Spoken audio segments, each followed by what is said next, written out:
آپ صلی اللہ علیہ وسلم مکہ مکرمہ میں موسم بہار میں پیدا ہوئے. یہ دوشنبہ سوموار یعنی منڈے کی صبح تھی، ربیع الاول کی 9 اور کہا جاتا ہے کہ 12 تاریخ تھی. حضور صلی اللہ علیہ وسلم کی ولادت پر، آپ کی آمد کی خوشی پر بہت سے لوگ اس سے میلاد کا کانسیپٹ نکال لیتے ہیں. ہم میلاد منانا شروع کر دیں اور پھر بڑے بڑے کھانے بنانے شروع کر دیں یا اس دن کوئی خصوصی صدقہ خیرات کریں. اگر ایسا ہوتا تو پھر آپ صلی اللہ علیہ وسلم ہمیں بتانا نہ بھولتے.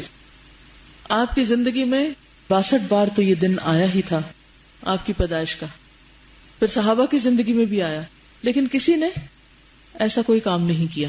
بدعت کا مطلب دین میں حصول ثواب کے لیے کسی ایسی چیز کا اضافہ کرنا ہے جس کی بنیاد یا اصل سنت میں موجود نہ ہو. رسول اللہ صلی اللہ علیہ وسلم نے فرمایا